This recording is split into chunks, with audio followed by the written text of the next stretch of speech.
All right. Everybody's watching, I suppose. Request permission to speak if you're watching. I know watching the actual. YY's watching. Thank you.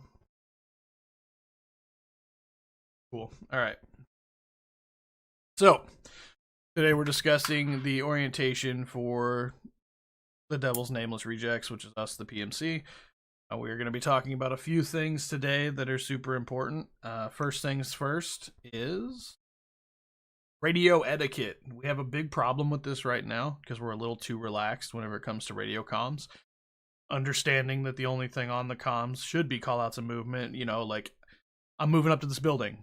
That's a call out. But if you're like, hey, I'm going to move up to this building and try to see if I can get a shot on that tank, that's way too much information. Just tell me you're moving. Say, moving to the building. I know where you're at. Call outs would be, you know, there's infantry, southeast, 2 o'clock, 100 meters. Perfect. Hey, there's a soldier over there to the east, pretty far away. He's got a rifle. He's kind of shooting at us. That's too much information. You clogged the comms. Short, concise information is all we want when it comes to the radio.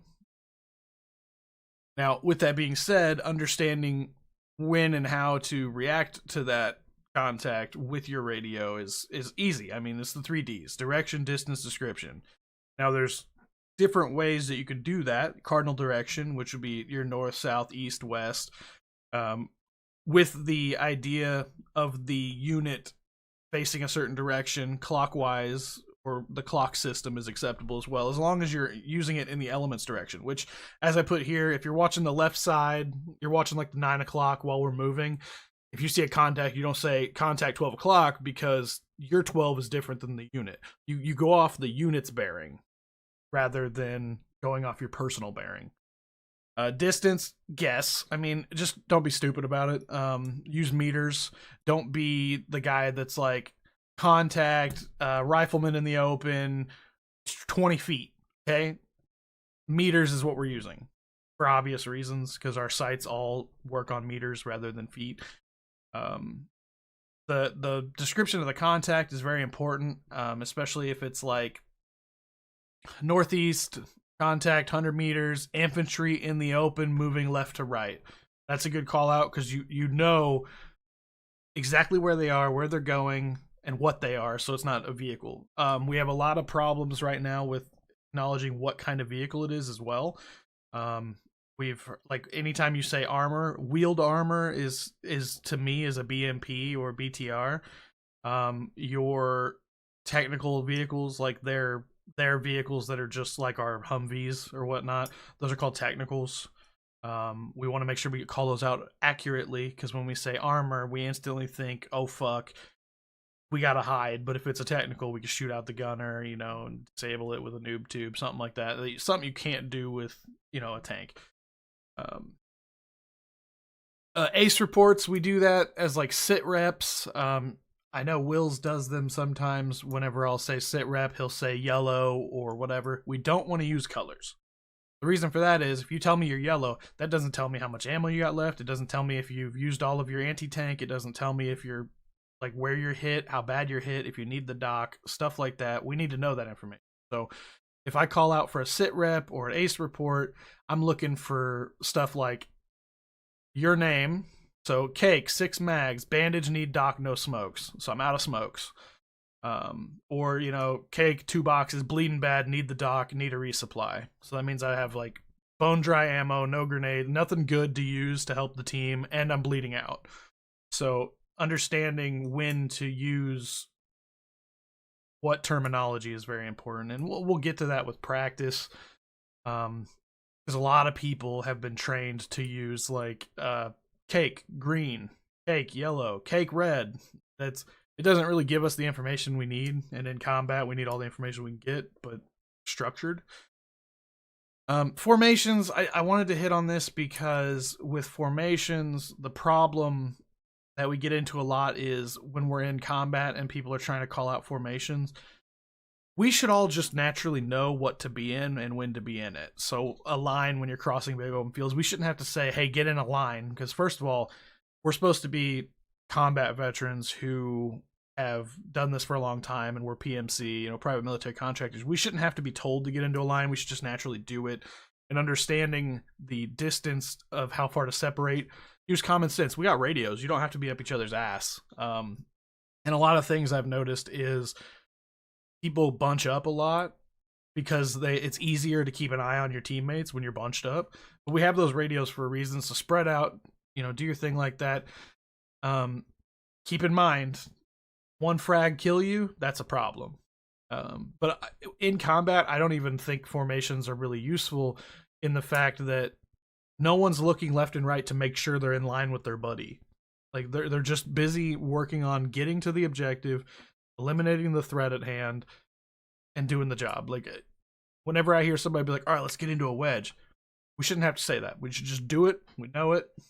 We're all educated here. We all have done this stuff for a long time. We need to make sure that even the new guys understand that we won't call a formation. You just need to know. And if you have questions, of course you can ask that. I mean, obviously, when we get new people that have not done it before, it's fine. But once again, understanding when to use it and where to be at or whatever. Sometimes if I'm leading the team, I'll be like, all right, guys, let's go to the objective. So-and-so, you're taking lead, you're secondary, you're thirdary. That's not the formation, but that's how you should be set up in your head of where the formation is. So it's pretty obvious. I mean, if you're on a road, you're using a staggered column. You're not using a fucking skirmisher line or an echelon or whatever. Now, fire and movement, a lot of people do the whole, like, you gotta say, like, moving, and the shooter's gotta say firing, and then he's gotta say set, and he's gotta say moving. Once we get that unit cohesion, we won't need to do that. Literally, it'll be one says cover, one says move, one says cover, one says move. It's a lot easier that way, so you're not saying set. You don't have to say set. You literally can see him in front of you because he's running in front of you. You just watch him. Once he stops and starts shooting and yells covering, you move. If you yell set, honestly, under fire, you're not even going to hear him. So you keep your eye on your teammate, but also keep your eye on the enemy. It's not hard when you're in the heat of the moment. I mean, I do it all the time. I'm sure you guys can too. And in your mind, I'm up, he sees me, and fucking don't listen to that shit. Find the best cover you can in front of you. Obviously, don't run 300 meters away. That's stupid. But if you do the I'm up, he sees me, I'm down, and you're nowhere near any cover, you're still useless. I mean, get to some cover so you can actually do the job. But there's one thing for immediate action drills that I think a lot of people fuck up on, and it's because if they don't see a hostile, they don't shoot because they don't want to waste ammo. The biggest thing is, in most of these mods, which I think Liberation is one of them, when you suppress an enemy, they do actually get suppressed. So you return fire in the direction that you're getting shot at from, take some cover, and then you can return the accurate fire. Throwing hate down range, even if you don't know where exactly the hostile is more beneficial to you than just turning around and running. Because then they're just going to keep shooting you right in the back. Understanding how to react to that contact is something we also don't do a lot to the scale that most real militaries would do. Usually when we take contact, we all hunker down, just return fire, and try to kill the enemy. Sure, that makes sense. But what we need to start doing is we need to do the fire maneuver, and then we should consolidate, reorganize, and report it up. But as you see in the pictures down below, you take the gunfire, somebody calls it out, enemy in the open, 9 o'clock, 150 meters, half of the element starts making a rotation to get that flank on them, so because they can't shoot in 3 different directions at once. It's physically impossible for a hostile to do that. I mean, yeah, half of them could shoot this way, half of them could shoot that way, sure, but that also takes away hostile attack for the front guys. So we have to learn to move without being told to do so. Like, we need to kind of have that intuition where we're like, oh, we just got in contact. Wills is over here. Him and Fitz are about to just go flank. So I'm going to lay down some cover fire with YY, and we're going to suppress the enemy while they flank. We're going to pinch them. Once we get that unit cohesion, we won't have to be like, hey, go flank those guys, because you've already started doing it. We don't have to tell you to do it. Because once again, we're private military contractors. We don't have to follow the same ROE as military, where we're like, okay, wait till the squad lead tells you to flank. You don't necessarily have to do that in this situation, as long as you don't do something cowboy stupid where you run off by yourself. Stay with your battle buddy at least. But If there's 4 of us and we're getting attacked by 5 and you flank around and kill them, I'm not going to yell at you for that. That's smart. Now, if you fucking just run forward, try to fucking cowboy that shit, that's different. You have to know the difference before you make that decision.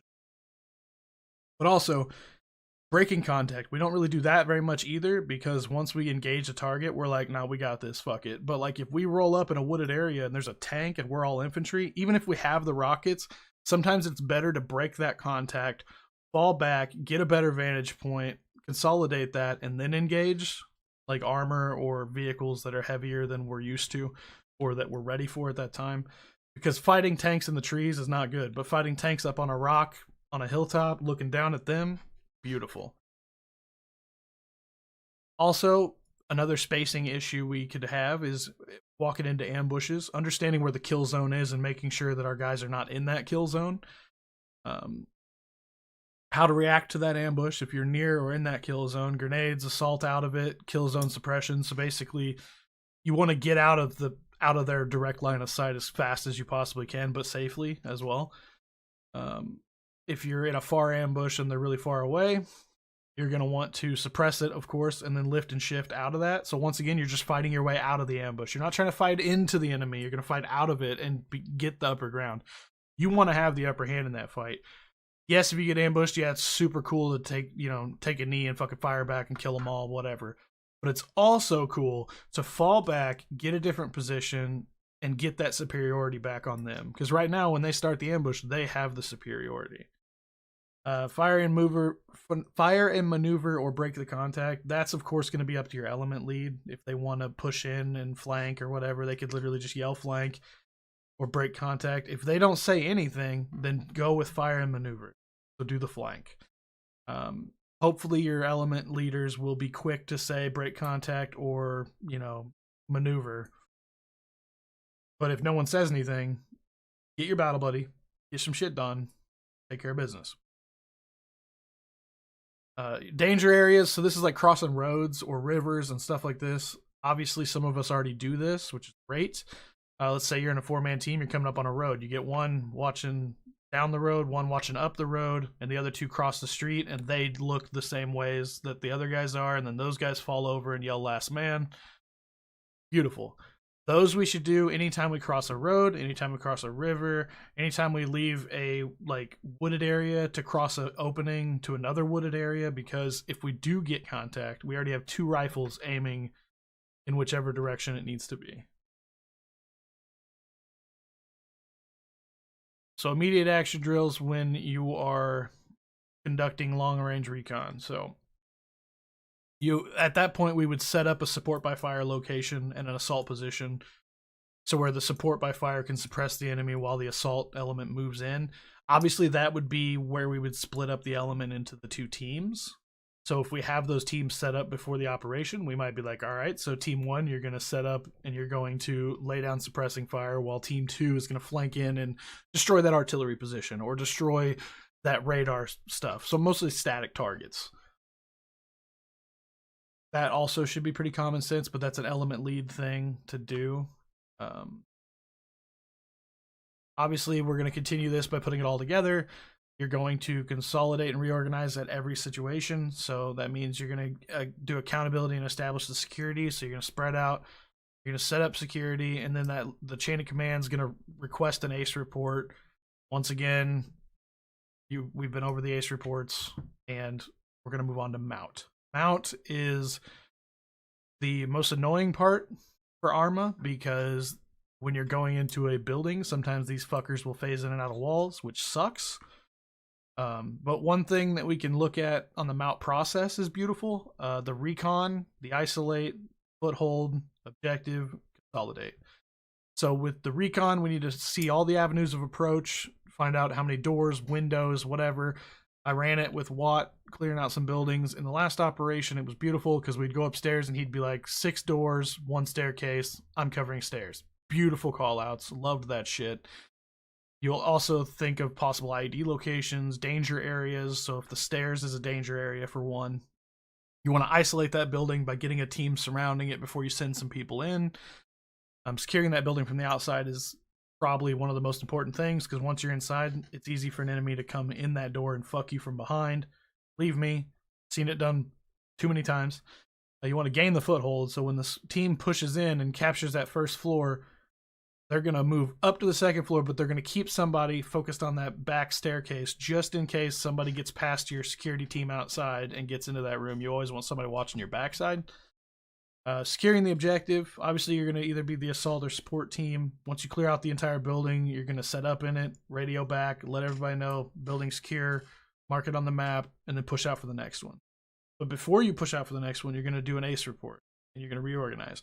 Obviously, if it's the first building you've hit in the operation, you're not going to be down all of your fucking mags, so you can do an ace report where it's like, hey, I'm good all, easy.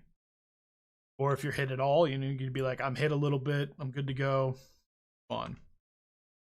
Now, when you're clearing those buildings, understanding the fatal funnel, which, of course, most of you, if not all of you, already know what the fatal funnel is. When you're coming up to a door, you're going to pie that door, and you're going to check. You're basically checking every millimeter of the inside of that room that you can from the outside before going in. Which, believe it or not, half of your kills in Mount are going to be from this position. You're going to cross that door, and there's going to be a dude standing there, and you're going to shoot him in the fucking dick. It's just going to happen. Basic room clearing, understanding team clearing. Now, once again, me, Watt, and I think, was it Wills? It might have been me, Watt, and Wills, but we were clearing out buildings in the last operation, and we did this beautifully. So, first man comes in, goes right. Second man left. Third, mid. And you clear out that room with no crossing of the fire. So you'll never accidentally shoot your teammate as long as you're doing this right. And we'll practice this physically, I'm sure. I'm sure the boss will want to do that, to where we actually do some mount practice and whatnot, just to get the flow of teamwork, because you have to have a pretty good mesh with your team to do this kind of stuff fluidly. Now, T-shaped hallways are a bitch, but that's another fatal funnel thing. You have 1 and 3 coming up, and they're going to check the tunnels or the sides at the same time. So they're going to come up, and they're going to go to the far side, aiming down the hall, and then the other two are going to come and split that way. And that's how they're going to clear the hallway. Obviously, they're going to stay together, though. They're not going to move off in twos. They're going to clear the left side, and then once they get the left side, they're going to come back through the right. Always watching that back side, because you never know when somebody's going to come up behind you and fuck your ass. This one's a little blurry, but when you come up to like an L-shaped hallway, you're going to do the pie. So once again, you're going to do the fatal funnel. You're going to slowly slide from a distance and get the angle as deep as you can, so that way you expose yourself the least amount that you possibly can. And that's all I got for this presentation. Do you have any questions?